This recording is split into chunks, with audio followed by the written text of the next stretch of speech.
Very good.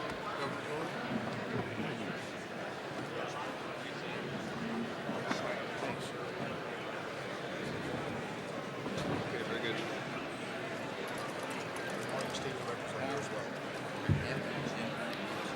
Oh, I sure would. That's great. Yeah. Thank you.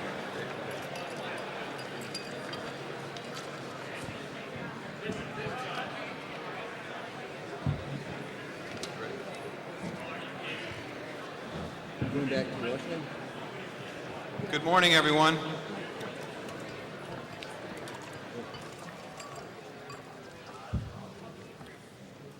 Good morning.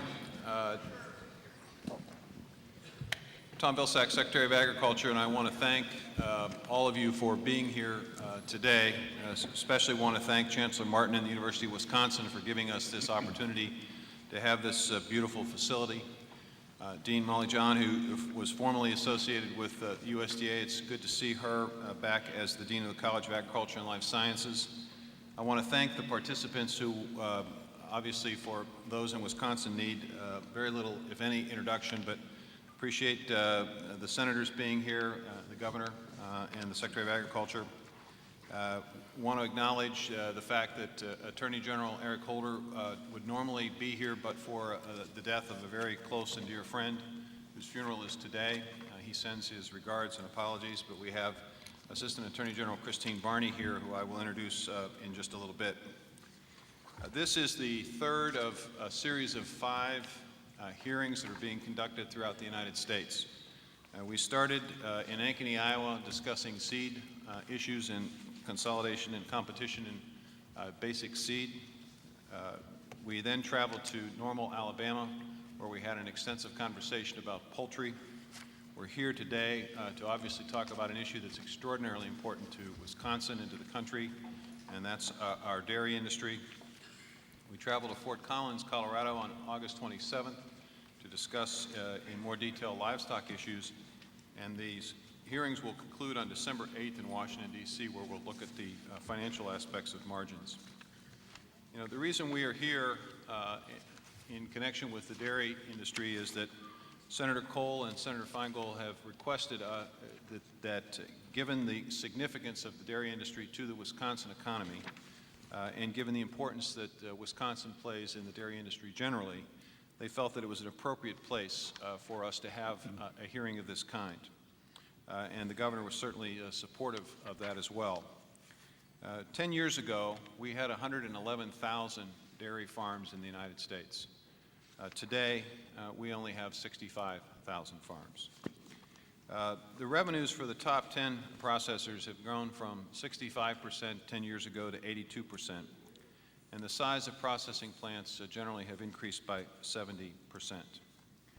This is a set of statistics that we've seen in other aspects of agriculture, which led us to conclude that we needed to begin giving a forum for the conversations that have been taking place in the countryside for some time in this country about precisely whether the playing field, the marketplace, is as fair and balanced as it needs to be. When we lose farming operations, it not only impacts that specific family, but it also has a significant impact on rural America. As I traveled around the country last year during the rural tour and this year, I have a growing concern about the condition of rural America. It is a place of higher poverty than the rest of the United States. In fact, 90% of the persistent poverty counties in America are located in rural America. It is a place that is aging. It is a place that is losing population. It is a place where there's a significant difference between per capita income of those who work and raise their families in rural America and those who work and raise their families elsewhere. It is not only the source of our food and our fiber and our water, but it is also the source of the important value system that this country depends on. Only 1/6 of America's population lives in rural communities, but 45% of those who serve us in uniform, who are serving us bravely in Afghanistan and Iraq right now, come from rural America. And so it's important for us to have these hearings. And so that you know that we are listening and in fact acting.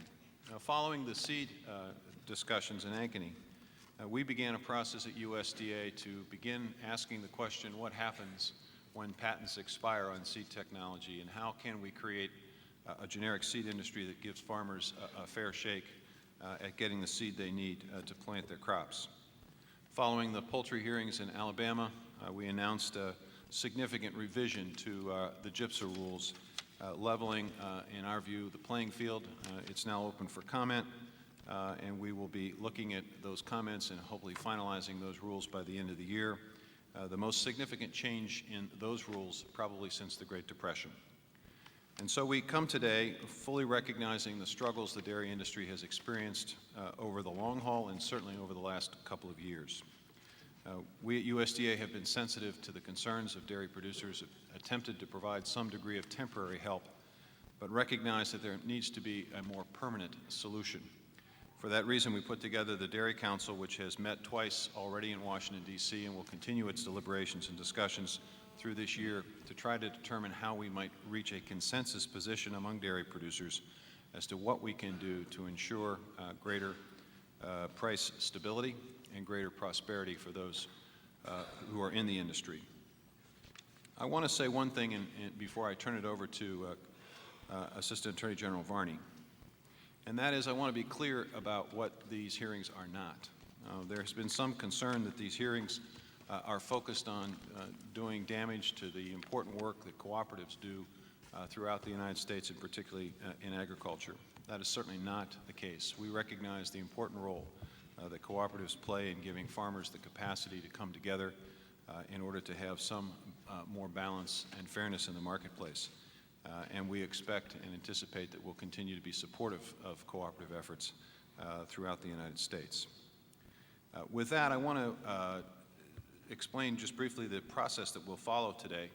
I'm going to turn it over to the Assistant Attorney General for her comments. That'll be followed by welcoming comments from Governor Doyle, who, because of his schedule, will have to leave after those comments. Then I'll basically direct a general question and start with Senator Cole. I want you to know, Governor, you put me on the spot here. Now, as a former governor, I love governors, but these guys are in charge of my budget. And Senator Cole is really in charge of my budget. And so, you put me on the spot, ask him to go first. So, Senator, I hope you don't take, Mr. Chairman, I hope you don't take that against me in the budget. It's his fault, not mine. And we will follow that conversation with the political leaders who are here today with an opportunity for a number of farmers from across the country to visit with us. But during the course of this hearing today, we will give, as best we can, everyone an opportunity to comment and participate. We are here very much to listen. With that, I want to turn it over to the Assistant Attorney General, who has been at every single one of these hearings and has been engaged and involved very much in this listening opportunity. The Assistant Attorney General comes with a broad degree of experience in the private sector and one of Washington's leading law firms, where she was engaged and involved in antitrust litigation and review for about a decade. Prior to that, she served as a commissioner on the Federal Trade Commission with obviously a keen eye towards competition in the fair marketplace. And prior to that, she served in the Clinton administration in cabinet affairs. So she has a broad array of interest and has been a good partner in these hearings. So with that, turn it over to Christine Varney. Thank you very much, Secretary. It's a great pleasure to be here today.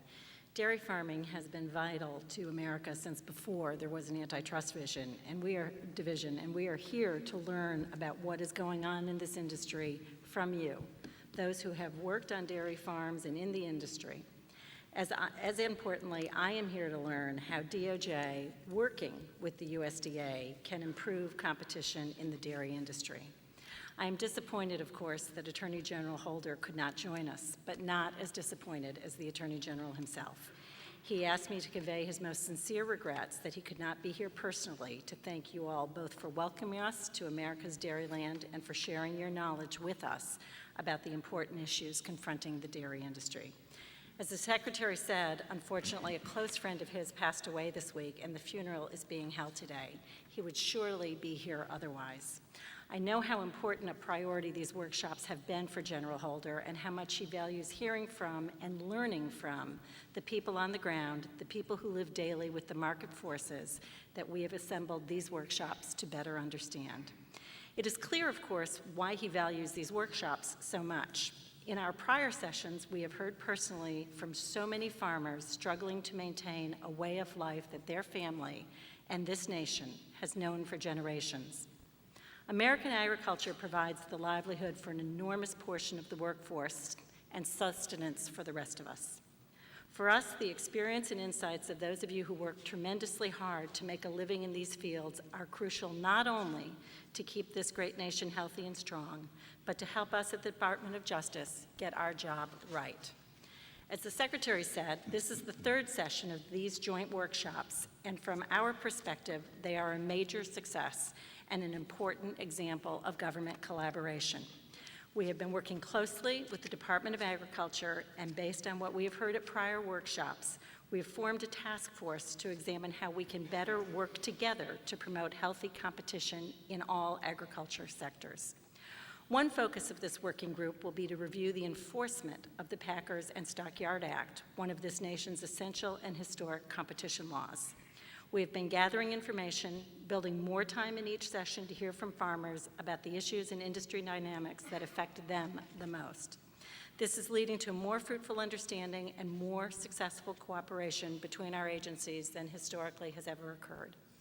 Today is a particular highlight for us. Our discussion and panels will focus on bringing together officials not only from the Department of Justice and Agriculture, but from Congress, the Commodity Futures Trading Commission, and the states, all of whom have a strong interest in ensuring the competitiveness of the dairy markets. These diverse panels of farmers, academics, and industry representatives will be discussing the important trends affecting the industry, the prevalence and increase in concentration in the market for raw milk, and issues surrounding the way in which prices to dairy farmers are set. We expect that what we learn today will help us immeasurably as we consider the ways in which government can help to ensure efficiency and competition in dairy markets with low prices to consumers, from school children to family pizza shops, with a fair return to those who run our nation's dairy farms.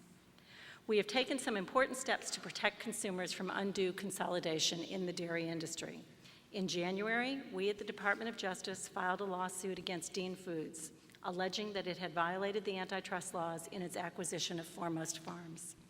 As we said in our complaint, we believe the transaction will lead to higher milk prices for both school children and everyday fluid milk consumers here in Wisconsin, as well as Michigan and Illinois.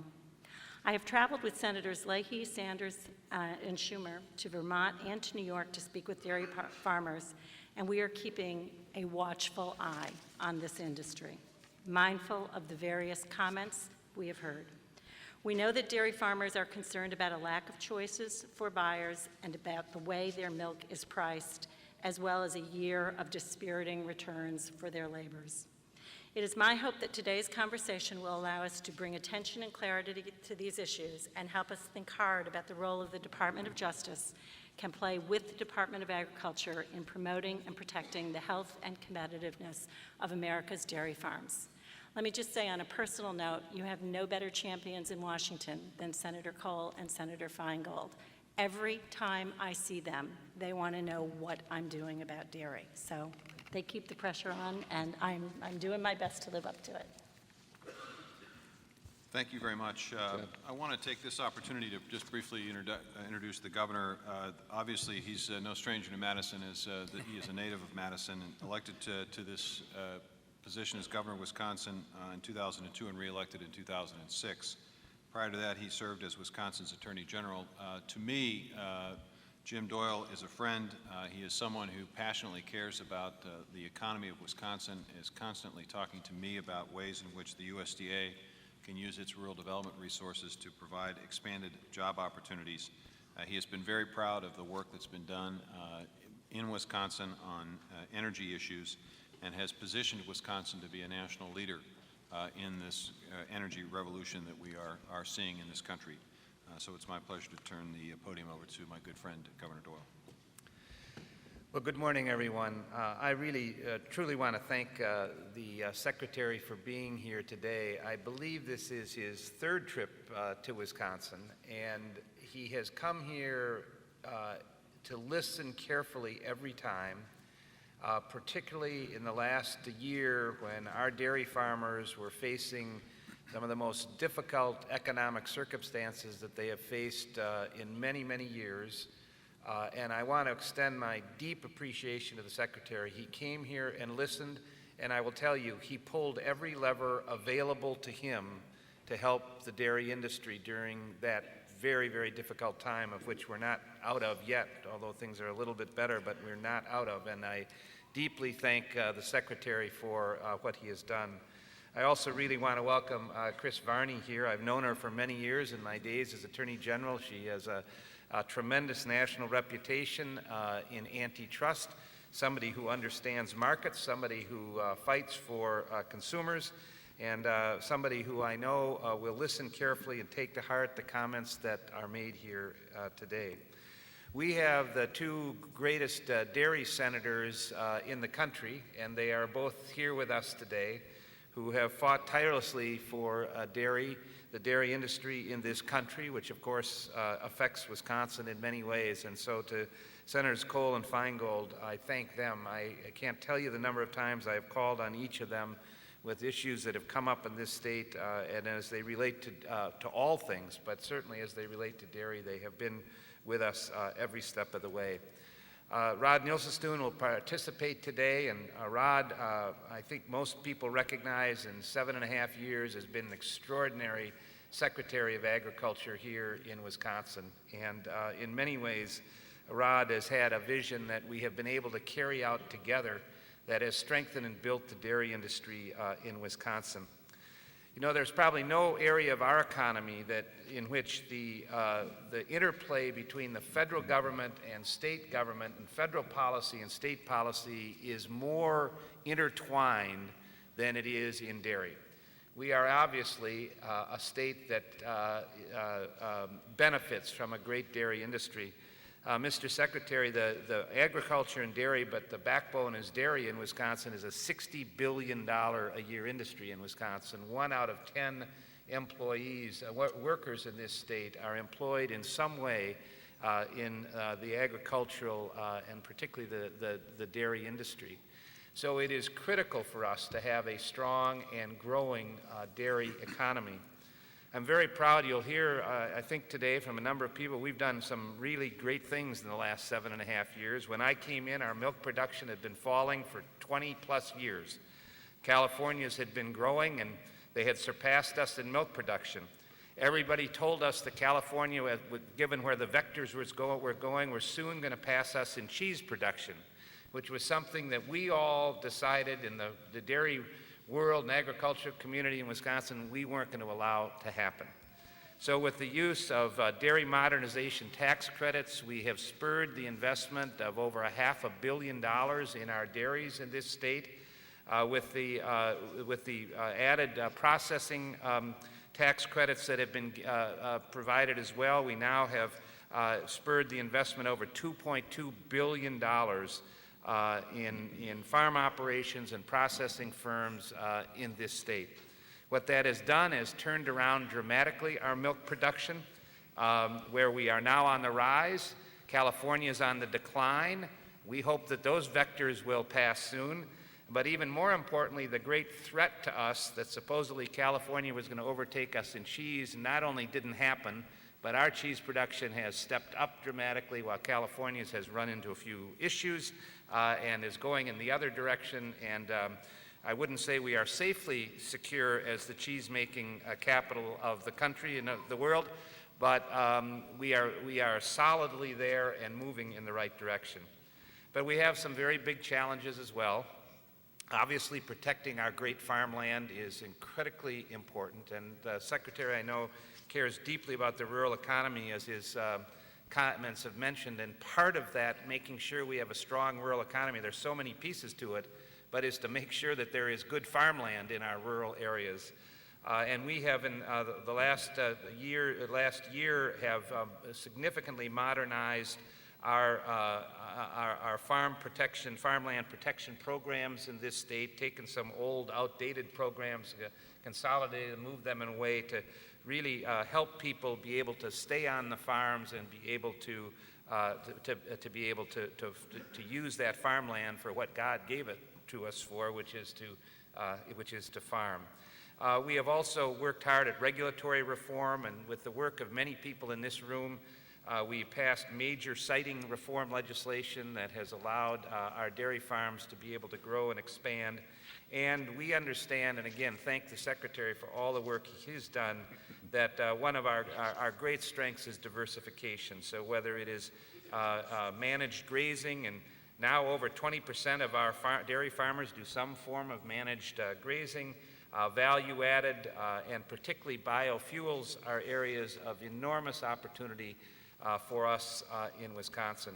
So doing everything we can to get this, to get the economic incentives lined up correctly, and to make sure that all farm operations, big and small, that's our motto in Wisconsin. We're not for big farms or small farms, we're for to make sure that every farm, big and small, can make money and profit here in this state. And so we really thank you for your attention on this very, very critical issue. I'm sorry that I have to leave, but Secretary Nielsen will be here. I look forward to hearing the results of this conversation that you'll have in the course of the day. And once again, to the Assistant Attorney General and to you, Mr. Secretary, we really, really thank you for the attention that you've given this very crucial issue. Thank you. Thanks, Governor. Thank you very much. Jim. Well, thank you, Governor. Appreciate you taking time to be here this morning. I want to turn the podium over now to our two senators, and I'll start with Chairman Cole. Again, someone who doesn't need a great deal of introduction, but prior to his successful public career, as everyone knows, he has a small grocery store operation. At least it was small at one time. I'm told it sells a lot of milk and cheese, which I'm sure it does. But he served on the Senate Appropriations Committee. He is the chair of the Agriculture Appropriations Subcommittee, is on the Judiciary Committee, where he is the chair of the Subcommittee on Antitrust, Competition Policy, and Consumer Rights. I will tell you that the senator is passionately interested in all things relating to agriculture. When I appear before his committee, the questions are insightful, comprehensive, well thought out, and with a deep concern about the future of rural America. So, Senator Cole, I'd like to give you the opportunity to make a few comments, and then I'll turn it over to Senator Feingold. Thank you very much, Mr. Secretary Tom Vilsack. We so much appreciate that you and the U.S. Assistant Attorney General Christine Varney are here with us today. As we all know, the agricultural industry is the state's biggest industry, and the dairy is the biggest part of agriculture. It produces over $26 billion of business a year here in our state. And so ensuring a fully competitive dairy marketplace is crucial. We appreciate that the Department of Justice as well as the Department of Agriculture are holding this workshop here in Madison today. Recent years have been very difficult for dairy farmers, not only here but throughout our country. Record high farm prices quickly turned to record lows, and while farm prices plummeted, the price consumers paid for dairy products saw only a modest price decline. This discrepancy in price changes forces us to ask whether or not consolidation in the industry is leading to excess market power by some firms. We need to ask, in other words, if our farmers are getting a fair shake. Over the last several years, the dairy industry, like many sectors in agriculture that we have looked at, has seen considerable consolidation in marketing, processing, and retail. The growing market power by some firms leaves family farmers with few bidders for their milk and very tough terms of sale. This consolidation means that we need strong antitrust enforcement now more than ever. That's why it's encouraging to see Department of Justice and USDA here today.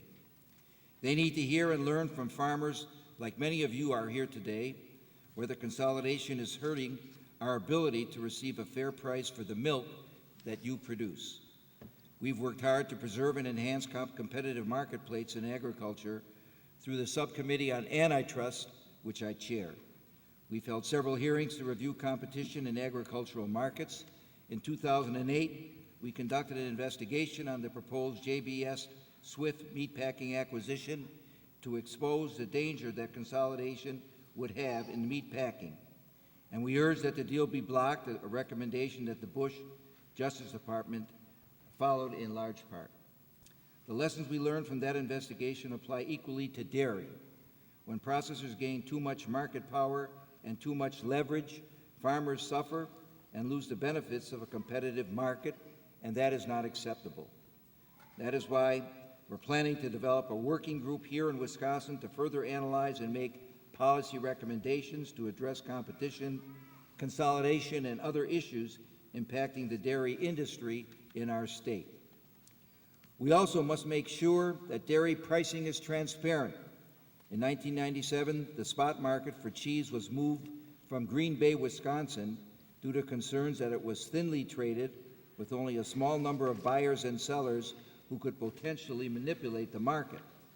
The spot cheese market is now housed at the Chicago Mercantile Exchange, but the concerns about potential market manipulation persist. The Commodity Futures Trading Commission has reported that the volume of cheese traded in Chicago generally represents less than 1% of all the cheese produced in the United States. Now, why is this so important? Because that spot market sets the price directly and indirectly for almost all the cheese and milk in our country. This is a situation where the tail controlled by a few traders in Chicago can and often does wag the dog of the market for milk all across our country. At a time when Americans' trust in financial markets is so low, relying on a market that can be easily manipulated should worry all of us. I call on the CFTC and the CME to strongly monitor the spot cheese market because we must have market transparency that ensures a fair price for farmers.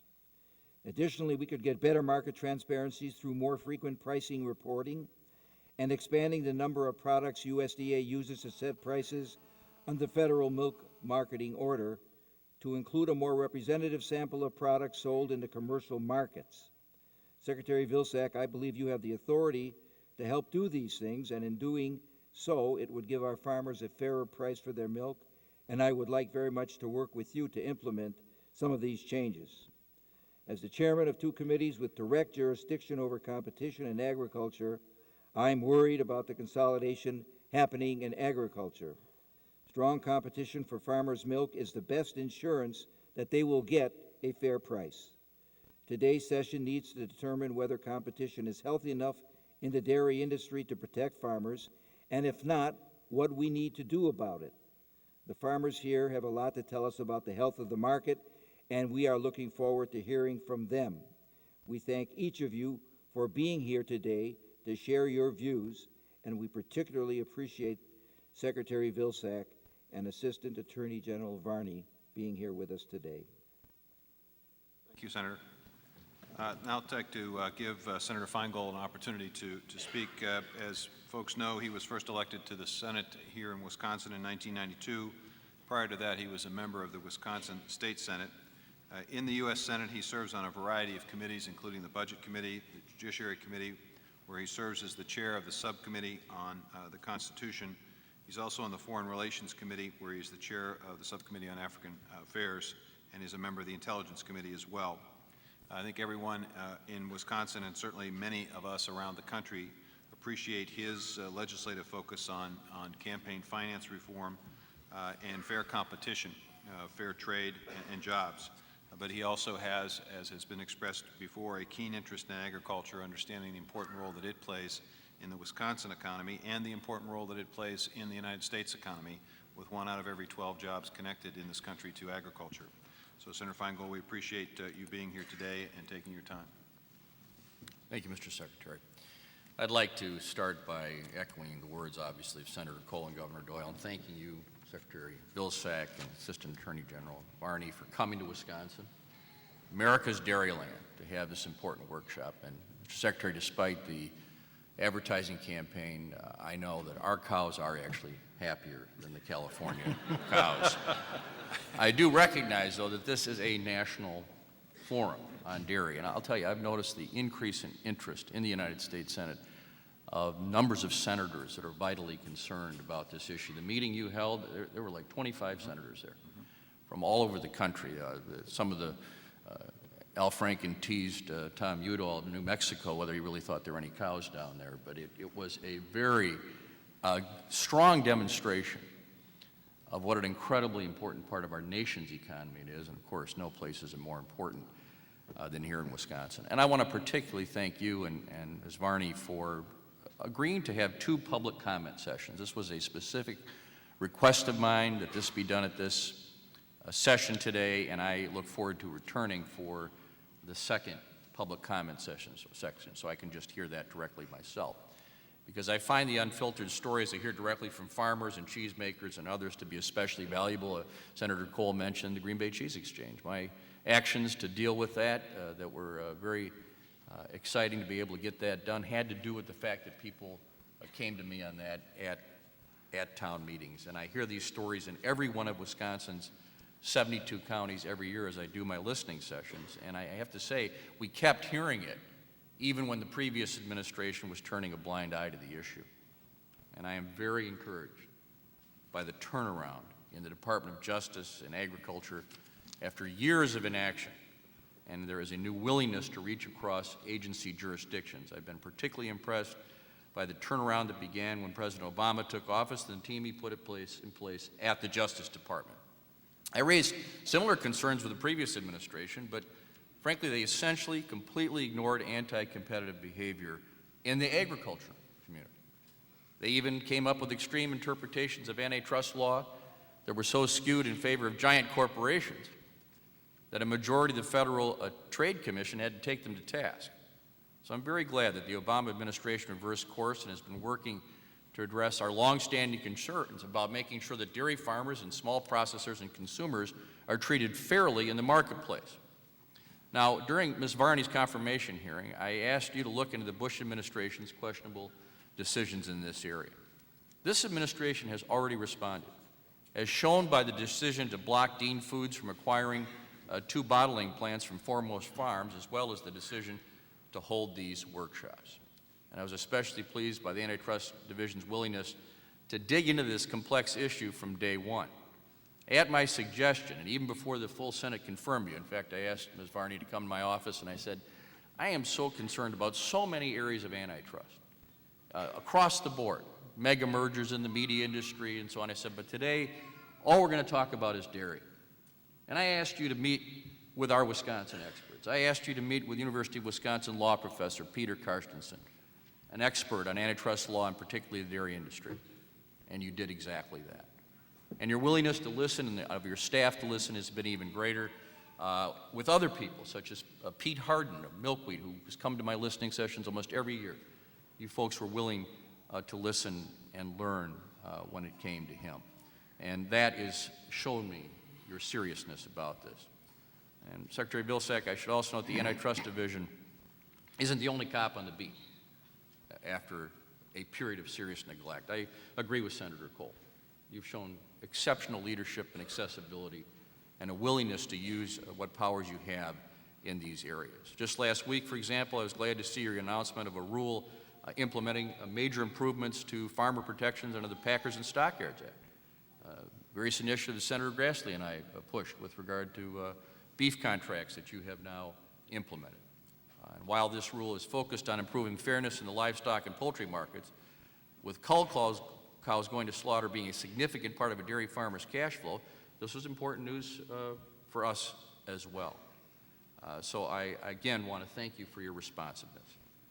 Now, I'm pleased that the Department of Justice and the Department of Ag are collaborating to hold these workshops and also have shown an openness toward involving other agencies, such as the FTC and the CFTC. It's good to see that the CFTC will be part of a panel on market transparency later in the day. I believe this is the only way this is going to work. If there is this kind of cooperation, and frankly, I've rarely seen this level of cooperation between different agencies. In the years that I've been involved with these kinds of issues, this is really high in the charts. Finally, I've been following 2 trends for years now with growing concern. First, the growing concentration at the cooperative, processor, and retailer level. And second, the widening gap between what farmers are paid for milk and what consumers pay for dairy products. I remember way back when I was a state senator, just a few blocks away here in my office, I had a chart that showed, a graph that showed the growing gap between what consumers paid for milk and cheese at the market and the lower prices that farmers got for the milk and cheese. And that trend has continued to get worse over the years.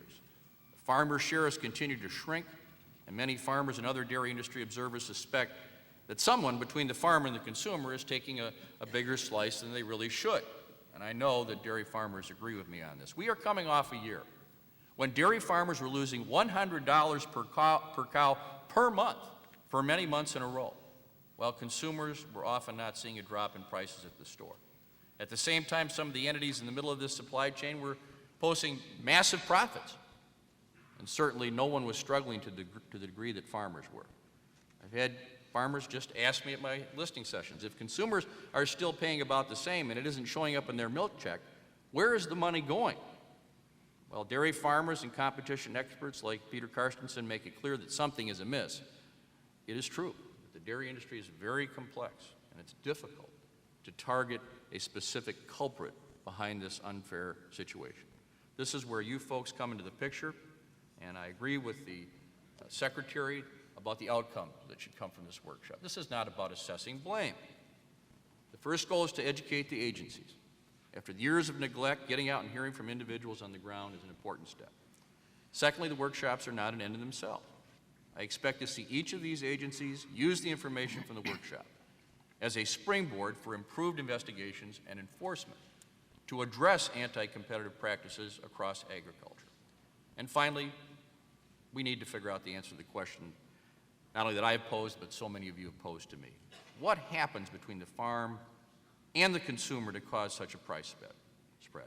It's important to see whether better enforcement of our current basic antitrust and competition laws can solve this, whether we need stronger laws in this area, or whether it's going to be a combination of that and reform of the milk marketing orders and other pricing systems. But we need to make that determination, and then we need to act on it. Again, my gratitude. This is a great thing for us to be able to host this here, and we are grateful to you. Thanks so much. Thank you, Senator. We're going to turn it over now to Wisconsin Secretary of Agriculture, Rod Nielsen. Rod, appreciate you being here today. As everyone knows, he was appointed by Governor Doyle in January of 2003 as the Wisconsin Secretary of Agriculture, Trade, and Consumer Protection. Prior to that, he served as President and CEO of the Wisconsin Federation of Cooperatives from 1993 to 2003. He served a pivotal role in the creation and establishment of the Wisconsin Milk Marketing Board, as well as the Wisconsin Corn Promotion Board and the Wisconsin Soybean Board. The Secretary is also involved with the Wisconsin Dairy 2020 program, the National Rural Cooperative Development Task Force. He is past chair and board member of the National Cooperative Business Association. That is just a few of the things he has done in his distinguished career. I will tell you that every month at USDA we have a phone call with the state ag secretaries and commissioners. And I will tell you, Wisconsin is well represented during those calls. There is a constant level of communication between the Secretary's office and my office. He is very, very tuned to the concerns that his farmers are expressing to him, and he in turn expresses it to us, and we appreciate you being here today. Thank you very much for that very kind and overly generous introduction, but as a Scandinavian, I believe every word that you said, and will remember them always. But and that's the extent of the levity for today, but I would echo the appreciation shown to you, Mr. Secretary, and the great work that you're doing, and Assistant AG Varney for teeing up this issue of competition and consolidation and antitrust in food and ag. It's certainly time to have a vigorous national discussion about the structure and direction of the industry, which provides Americans with their food, with the nation with its most consistently positive element in balance of trade, our rural communities with most of their jobs, and with stewardship of the country's productive land and natural resource base. And the meltdown that we saw in Wall Street, the massive oil spill in the Gulf, the loss of lives of coal miners in West Virginia have made crystal clear to, I think, most of us across this country that the lack of balanced, enforceable regulations can exact a very, very high cost, both immediate and long-term, to citizens, to our communities, and to our economy. And as with the big banks and big oil and big mining, it's long been evident that meaningful enforcement of antitrust and anti-concentration policy regs in our food and ag industry have been sadly missing in recent decades, as both senators have just clearly indicated in their role in moving this forward is very important and very timely, and I know appreciated by all of us in agriculture. In terms of the trends, we've already touched on a number here in this panel, but clearly the result of the lack of enforcement, we've seen massive consolidation and widespread vertical integration in poultry, in pork, and in beef, with packers and processors exercising near total control over those markets and the farmers who produce the livestock for them. And so, Mr. Secretary, we very much applaud the work that you've done on the Packers and Stockyards Act in advancing this as a part of the administration's overall approach in this area. It may be the most significant change in this since the Depression era, and that is no small statement. It's a beginning to level the playing field to provide some basic protection for independent livestock farmers. And as you said earlier, the picture in the seed industry is similar, where the chemical or life science companies have seized near total control and they're extracting huge prices. In just the last 9 years, the price for seed corn has gone up 135%, while the consumer price index 20%. And in the process, the hundreds and hundreds of multi-generational small seed companies that we've had across rural America have largely evaporated. These ongoing developments not only affect crop producers, but also dairy and livestock, because our farmers are major growers and users of seed and crop inputs. And so this policy area needs a lot of attention as well as dairy. As the governor said,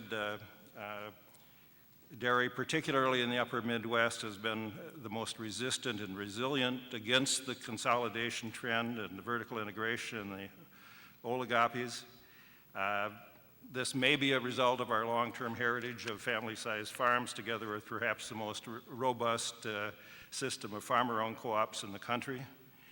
Our co-ops now market over 80% of the milk in the nation, a higher percentage than any of the commodities that I just mentioned, and I think that's significant. Cooperatives can provide farmers with a proven mechanism to aggregate marketing clout while still staying free of those very restrictive entanglements which are almost unescapable components of total vertical integration. But nonetheless, given that fact, even the largest of our marketing co-ops are small businesses when compared to the retail giants. If you take Land Lakes as an example, which is both in farm supply and dairy, and it's $10.4 billion, only $3.2 in dairy.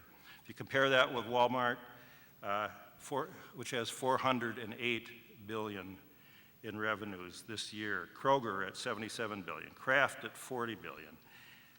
And so I think the emergence of the big box retailer is radically and has radically changed the food business from the farm to the food shelf, and that includes the dairy sector. And so no longer, for a long time, we knew that manufacturers or processors called the tune, but with their huge buying power, the big box retailer can exert incredible leverage. And these retailers, given their size, seldom want the inconvenience of dealing with lots of small dairy processors or ingredient suppliers.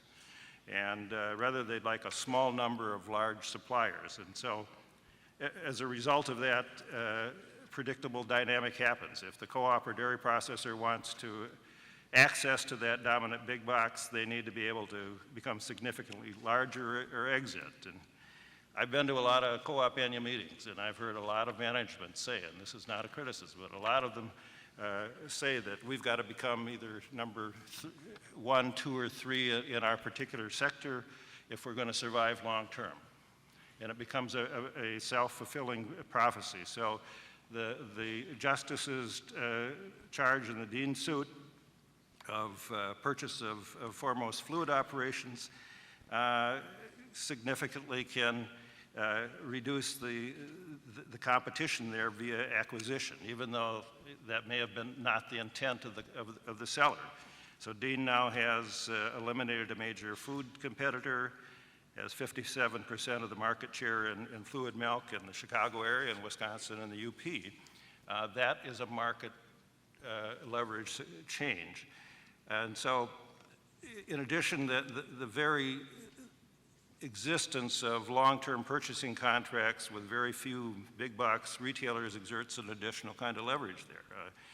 Makes suppliers very reluctant and tentative in pursuing any actions that might jeopardize a contract, which represents a big part of their business. And so, for these and other reasons, we urge full consideration of creation of antitrust guidelines and regulations which force greater attention and active enforcement of the buyer side of the equation. We think attention should be also given to remedying the FTC's near non-existent role in the food marketplace and the need for a more proactive, prospective approach there. With better guidelines and more consistent and robust enforcement, dairy producers and their industry, or without those, may be in jeopardy of going the way of the other commodity sectors, that, whether it's poultry or pork or beef that I've said. And in Wisconsin, as has been said here several times, dairy is the biggest part of our ag economy.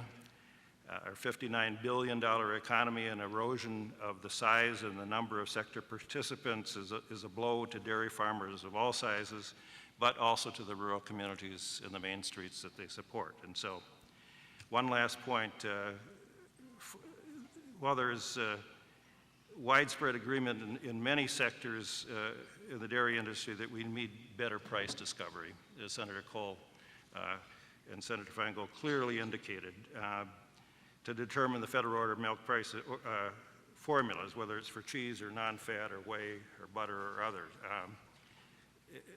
Currently, and this has been true for too long, that the product price formulas of the CME, which is very thin, lightly traded, have just too much price volatility, and it drives all, but the federal order system distorts that and drives all prices across the country. And so any market that's that thinly traded is vulnerable to intentional or unintentional manipulation and distortion. And so, however,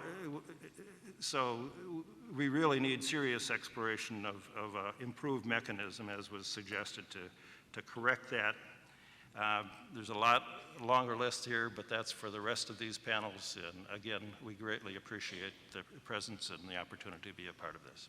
Thank you very much, Mr. Secretary. I think what I'd like to do is direct a question to General Varney for just a second. I think it would be helpful for folks who are here to better understand what the Justice Department can do if you're a struggling dairy farmer and you want to know what your opportunities or your remedies or your protections are. What will the Department of Justice be able to do? What can it do? Sure. Let me take it from the higher level and then bring it down to specifics for people in this room. We at the Antitrust Division basically have a couple of baskets of activity that we do. It all centers around blocking mergers that substantially lessen competition or prosecuting combinations or conspiracies that would restrain trade.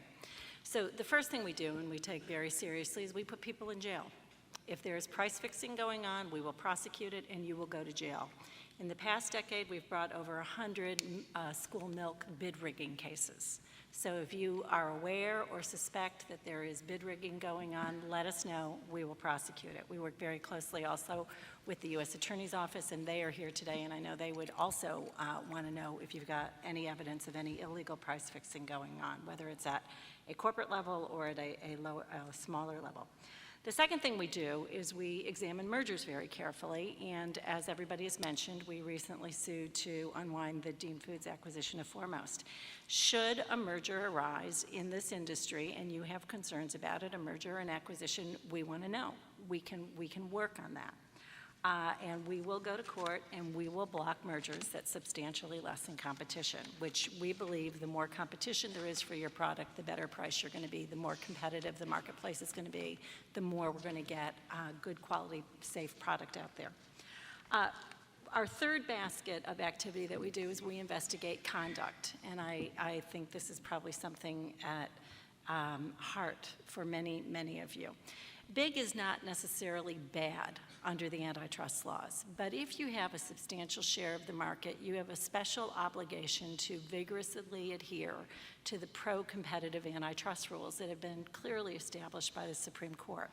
So we investigate anti-competitive or predatory conduct on either the buyer side or the seller side. So we will look at both, and that's why we're always concerned when there's concentration in any industry, in any part of the industry. Many of America's dairy farmers have come to us and said we are concerned about the level of consolidation, and we take those concerns seriously. And I have a number of staff people here today whose principal job in Washington is to be looking at consolidation that's happened in the agriculture sector and in dairy in particular, and trying to determine whether or not all the rules and laws are being fully adhered to. And finally, Mr. Secretary, what we've been doing is an unprecedented cooperation, as you know, with your staff. We have lawyers who are now sitting together on a day-to-day basis looking at these very important issues with your expertise that your staff brings to the marketplace and the competition expertise that our staff has. We're very interested in hearing from you about issues that confront you on a day-to-day basis that maybe in previous years people thought, oh, there's not too much the government can do about that. I think what you're hearing from us is we take pretty seriously our obligation to enforce the laws, and if we find that we're limited by the current structure of the law, I got two people here I can go to and say, this isn't working and here's why, and I know they're committed to helping us make sure we can get the authority that we need to make sure that you are protected as you earn a living and bring food to our tables every day. Great, thank you. I'd like to direct a question to both of the senators.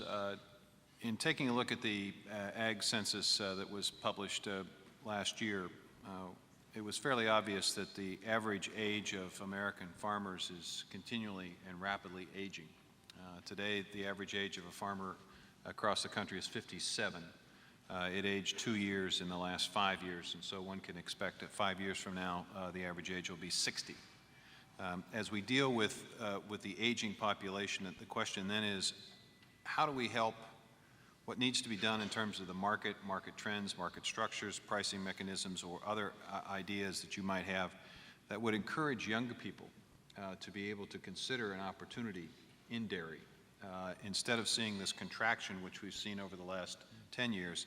Are there ways that this hearing can inform how USDA and the government can provide assistance to expand the number of farmers rather than seeing a contraction? Senator Cole? Well, there are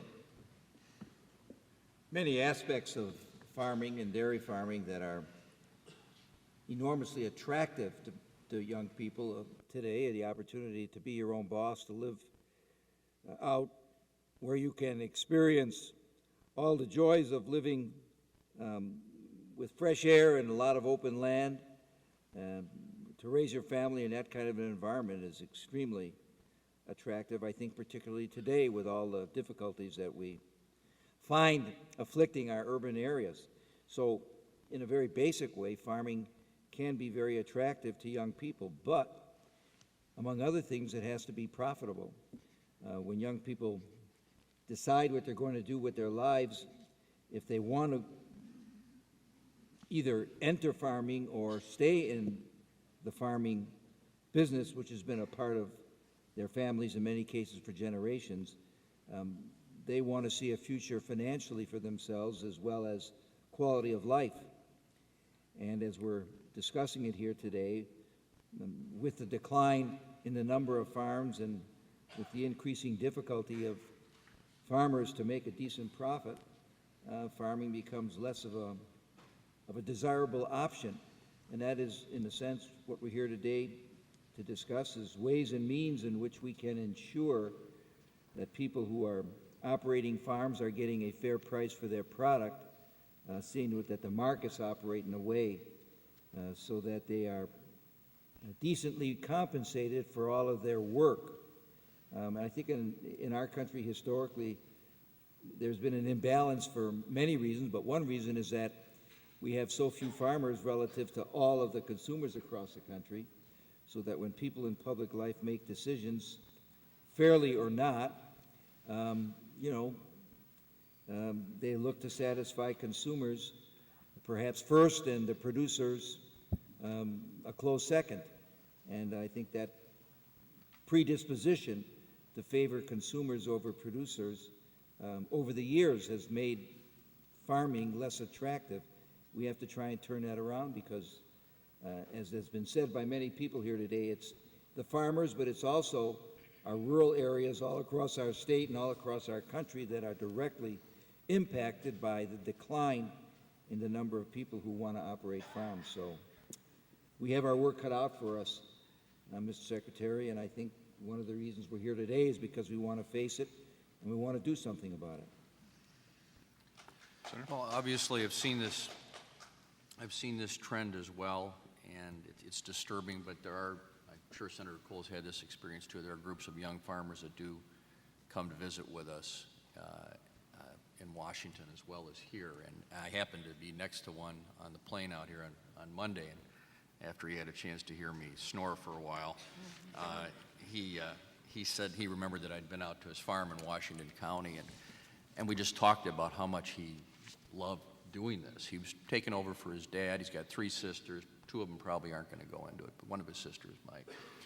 And I was just said, what do you think about this? He says, I just love it.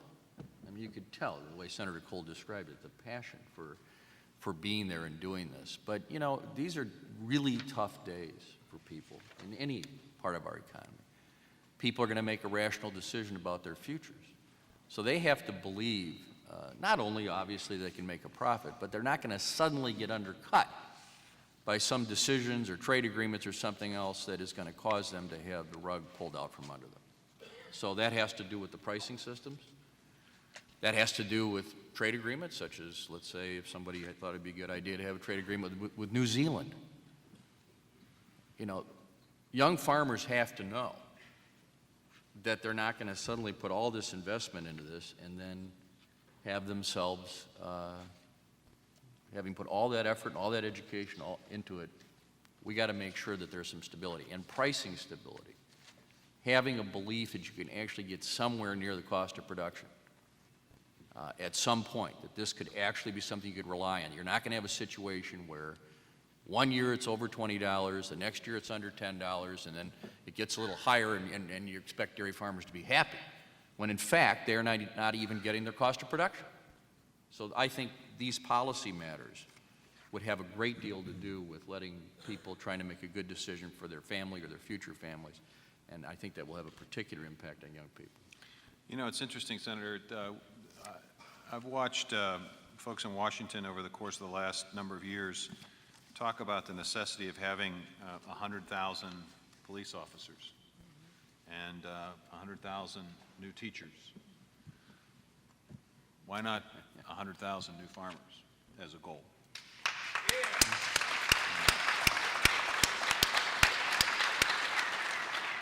And it's interesting, in my lifetime, the number of farmers as a percentage of our population has gone from 15%, when I was born in 1950, 15% of our population were farmers. Today it's less than 1%.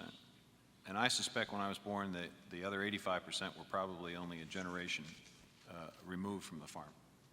Today there are, Secretary, there are multiple generations removed. I'm sure you see this where people don't fully appreciate and understand where their food comes from. So your thoughts, I'd be interested to hear your thoughts on 10 years from now, if we convene again, what would you hope it would look like in the dairy industry and and what kind of hope can you provide, would you want to provide to young people interested in getting in this business? Well, I would think that my hope would be, and I think many producers and certainly younger producers would be to see a future where they and their family members have an opportunity to have a good lifestyle and to be able to choose alternatives to them in production. One of the reasons that you heard the governor talk a lot about the various initiatives that he undertook here was that we do have a vision here of this in this state of trying to have a diversified, growing dairy industry. For several decades, we didn't see reinvestment. We saw a stagnation, both in investment at the farm level and at the plant. Many of our cheese plants were 70% full. You can't operate that way. You can't reinvest that way. We were losing market share. And a lot of farm parents were telling their kids, you better think twice about whether you want to do that. And that's a hard thing to say for all the reasons stated here. With the right time in dairying and a lot of other things and a partnership in this state, that picture turned around radically. And we did see growth not only at the high side of the market in the larger farms, but diversification. You know, we have the largest organic market share. We have over 50% of our new entering farmers are grazers at this point. We've gone into specialty cheeses in a big way. We now produce over 600 varieties of cheese in this state, more than any country in the world. That's important from a producer standpoint because many of those are artisan farmstead cheeses or people that are selling to that. And so our market share has grown about 1 to 1.5% per year for the last 7 years. That is important. We're now at 46% of all the specialty cheese that the nation produces. That's the result of a balanced opportunity. And so before Wall Street crashed this whole economy, for 2 years running at the World Dairy Expo, at our little booth there, the number one question that we got, to my surprise, was from young farmers from out of state asking how can we come to Wisconsin to dairy farm. In my lifetime, that has never happened before. Now, if this recession and if the other changes that we have, there's no guarantees in this game, but the actions that you are trying to take here and that are trying to be taken for this economy can make that picture bright again. Farmers don't want guarantees, but they want greater predictability and less volatility. And the commission, the dairy committee that you appointed me to, and I felt a little like Mark Twain's thing there. If it weren't for the honor, I'd just as soon pass after 30 years of dairy policy. But I think what you are trying to put together is a coherent single approach to a mishmatch. And what I hear from dairy farmers from across the country is a greater will to get that done. Well, thank you. I see we've been joined by another distinguished member of our panel. Congresswoman, thank you very much for being here. We appreciate you taking time from a busy schedule. Wanted to give you an opportunity to do what the other elected officials have been able to do, which is to make a few comments. As folks from this area know, Congresswoman Baldwin has represented the Wisconsin 2nd Congressional District since January of 1999. Madison obviously is in her congressional district. She serves on a variety of committees as well, including Energy and Commerce and Judiciary, where she has also worked on antitrust issues in dairy and has been focused on providing freight rail to provide relief to consumers. Prior to her service in Congress, she served in the Wisconsin State Assembly and also as a Dade County supervisor. So, Congresswoman, thank you for being here. Thank you, and I apologize for my tardiness. The airlines were not cooperating this morning, but let me begin by thanking you, Mr. Secretary, for coming here, and Assistant Secretary Varney. We're delighted to have you here and focusing really needed attention on competition issues facing our dairy farmers. And I really can't think of a more fitting location for you to have this workshop than America's Dairyland. You will hear from people who have generations of knowledge handed down, and to be on this campus at this fine university where also so much knowledge is located is very fitting. I would be remiss if I didn't start with some reflections about how difficult the last year and some months have been in this area. You know, dairy farmers are very familiar with price volatility, but the historic low prices that were experienced over the last year were really something that was very drastic. I remember reading an article in the Milwaukee Journal-Sentinel last August indicating that on average, or the average dairy farm was losing roughly $100 per cow per month in their operation because of the historic low prices. And you know, while they're accustomed to this volatility, this crisis feels like it threatened the industry unlike others that they've experienced in the past. I know that during the same time period, I didn't see any relief at the grocery store when I was picking out my dairy products. So during this time, family farmers and their advocates have told me truly heartbreaking stories of their struggles to stay in business, to pay bills, to get credit, some cashing out their savings, and sadly for too many, losing their whole farms. And Mr. Secretary, as you know, many of these farms have been in families for generations. And so losing a farm is not just losing a small business, but it's a homestead, and the ripple effect goes through.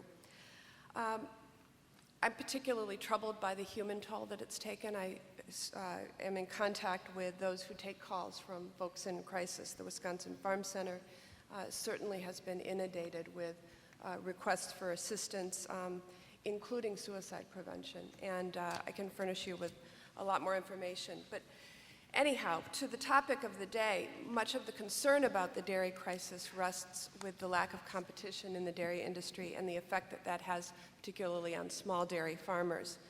Now, I want to be clear, farming cooperatives do play a really important role in rural communities by improving farmers' bargaining position with milk handlers.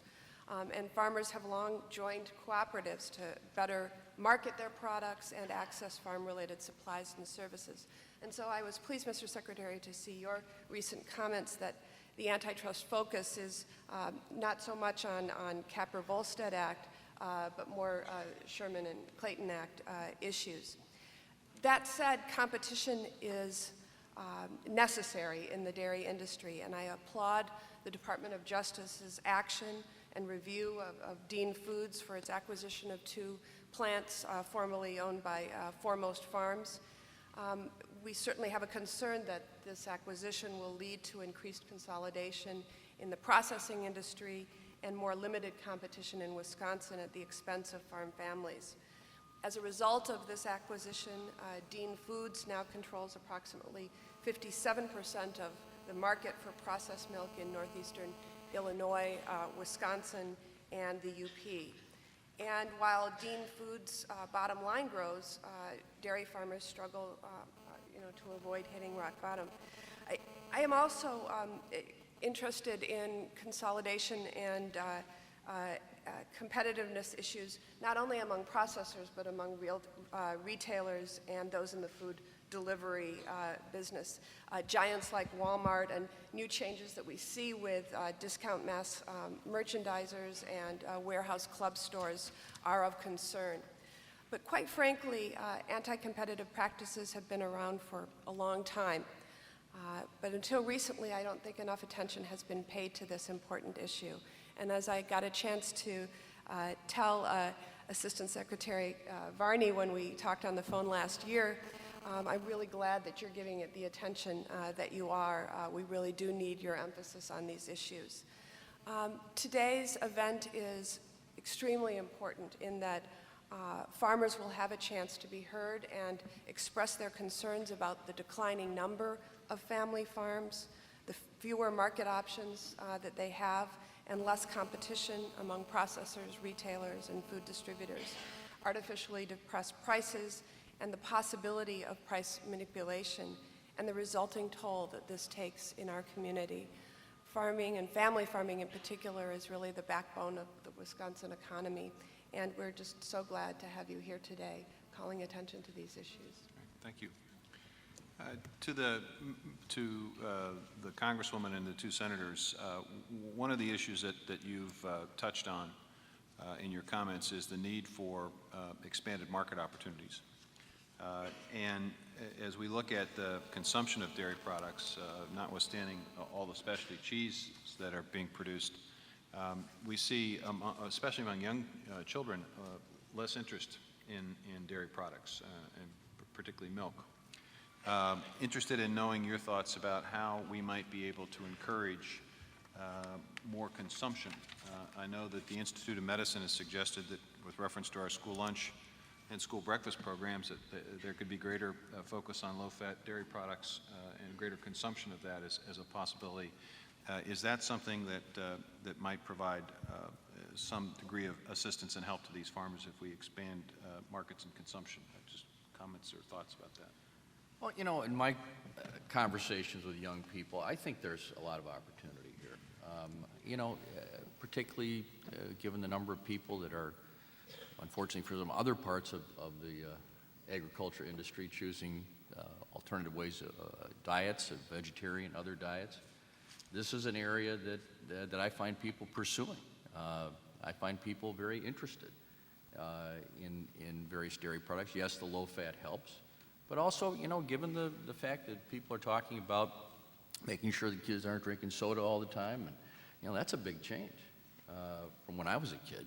It was like any opportunity to get at soda, or pop as we call it here in Wisconsin. People don't believe that it's called pop, but it is called that. So, you know, you're right. There are trends out there that would be potentially negative, but if people are given the proper information about not only the short-term, but the long-term benefit of dairy products for people's, obviously, for bones and your health later in life, if you really are being educated as a young person about what the way to have a good diet, I think we can counter some of those trends through some of the strengths we really have in the dairy industry. Senator Cole, you have any thoughts about that? Yes, well, I think the rise of the organic movement has had some positive impact on dairy, because there are increasing numbers of dairy farms that produce organic and have attracted a real following. Of course, producing more low-fat, as Russ pointed out, low-fat dairy products is a positive in the marketplace. And of course, the marketers themselves have to do a better job, I think, and as marketers in every industry, of seeing to it that their particular products are always more attractive to consumers who have increasingly more choices. I happen to operate a milk stand at the State Fair every summer. I've been doing it for many, many years, and we sell just flavored milk. And we have 5 different flavors every summer, and mothers can't wait to get their kids to come to our milk stand because the kids go wild over the flavors. And I've often wondered why more marketers don't produce more flavored milks, because young people in particular really like that. So marketing is a big aspect of it. I think really, Mr. Secretary, if we can make farming, dairy farming, more attractive and more profitable as a lifestyle for young people, there will always be enough customers for dairy products in our country. It has been that way since the very beginning, and I think it will continue to be that way. But I believe our number one challenge is to see to it that dairy farming can be economically attractive to young people. Your question leads me in a lot of different directions, and I don't want to talk too long, but I think there's a new focus on this issue that is provides an opportunity for dairy farmers. I think about the lack of nutritional literacy, the childhood obesity epidemic that has gotten new attention. It's now going to be, among others, championed by our First Lady. Also, as the recession has deeply hit folks, poverty and food choices are issues we need to understand more deeply.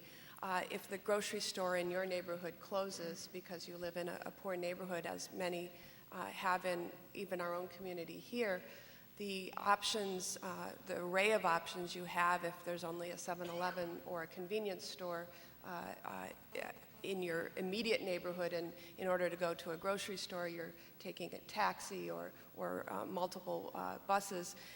These affect people's food choices and their nutritional health. And as we pay more attention to it, I think that clearly educating people about a balanced diet and things that are truly affordable would absolutely include dairy products as a cornerstone of that. General, I'd like to ask you, we've only got a few more minutes here, but the Congressman mentioned cooperatives and the focus. I just thought it might be helpful for folks to get your take on this, to reinforce the fact that what this is and what this isn't. Sure. We understand that co-ops are essential to the livelihood of many of America's farmers, and we are very, very supportive of the mission of co-ops and of Capra Volstead. We have heard an alternative view here and there that sometimes some of the larger co-ops are not as accessible to their members as some of their members would like to be. And in particular, I've heard from one of the larger co-ops that they are trying to become more transparent and more responsive to their members' needs. So we don't have an agenda here that is in any way anti-co-op. We have a pro-farmer agenda, and we're going to take that wherever it leads us, and just to assure you, Secretary, we're very supportive of Capra Volstead. Great, thank you. We have probably time for sort of 1-minute summations if anyone wants to have any additional thoughts. Mr. Secretary, I'll start with you and just kind of move down the line. Well, hopefully this open session, Mr. Secretary, is teed up and just touched quickly on the variety of issues and their complexity here, that there aren't any silver bullets. But to me, the one takeaway that I have here is the recognition by the Obama administration and you in leadership in agriculture together with justice, that market transparency, balance, that well-designed, modernized, effective regulation and oversight enforcement is good for markets and good for producers and good for all the participants within them. If we can do that, the other things that producers and marketers and co-ops do so well, we can have that bright future that you're talking about. But if there is dislocation, if we have a blind eye to structure, as boring as sometimes those topics seem to be to the general public, we'll have great dislocation and continue to see the kind of consolidation that we've had in too many sectors, and I think the dairy industry does not want to go down that road. I guess the point I want to make is I've seen some changes in terms of the emphasis on the issues in the dairy industry. I'll tell you, some of the bloodiest battles I've ever seen are the regional battles between the Midwest and New England. Usually, we often vote together on many issues, and there's some good-natured joshing that goes on. Turns out that Ben and Jerry's actually wanted to come to Wisconsin, but their car broke down. So they stayed in Vermont. They knew where to come.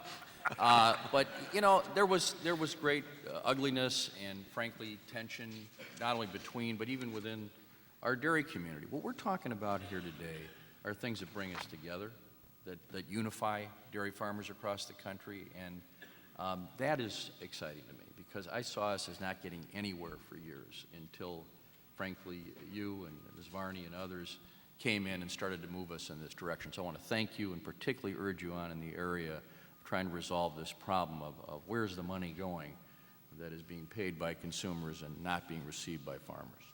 Thank you. Mr. Chairman? Yes, I think it's not hard for me, and I think many people, to understand how many aspects of farming are enormously attractive to young people as a potential way of life. We've talked about some of those characteristics this morning, so I need not enumerate. But I would wager anything that if all of a sudden federal policies were more aligned with the need for people in agriculture to make a good living, and if that became apparent to young people, then they would flock to farming for all the obviously attractive qualities of life that it does offer. And as I've said earlier, federal policies over the years have favored consumers, I believe, over farm producers, because there are so many more people at that level of consumer. But I think we need to change that. Secretary Vilsack pointed out, which is true, that we have so many fewer farms today than in decades and centuries past, but the most important reason for that is that our farms are so much more productive and ever more productive, so that a farm unit, a farm acre produces so much more product than was true in times earlier. But I think with a little help from our people at the federal level, we can make farming in the next generation something that young people really are attracted to. And I think with people like Tom Vilsack and Christine Varney, we're going to accomplish that. Congresswoman? Thank you. Well, the focus of today's workshops are so critical to us as we move forward. I mean, Wisconsin is America's dairyland. It is our tradition, and we want it to be our future, too. And so getting it right, as we know, some aspects of consolidation, some aspects of concentration are positive, but not all. And that's where the policing function needs to come in, and it's been absent for, I think, too long. And we are just really delighted that you are giving new attention to some of the more disturbing trends that we're seeing that we think will make it more difficult for our dairy farmers. General? I'm here principally to listen, and there are a couple things that if our panelists and others could talk about. This is my third time visiting dairy country, although I may have been in enemy territory a few times. And what I'm very interested in is there are as many views of the problems as there are potential solutions. And I've heard a lot about overproduction. I've heard a lot about lack of demand. I've heard about manipulation of pricing. I've heard about consolidation and concentration. And I'm very interested in what the people who are going to be talking to us today have to say about those issues as we continue to figure out our strategy. Well, I want to thank the first panel. I know that Senator Feingold has to leave for a little while, but we'll be back, so we appreciate you being here. I would encourage the other panelists to sit tight, and we're going now to invite up to the stage a number of dairy farmers. Now, this will be interesting given the pro-Wisconsin bent of this conversation so far.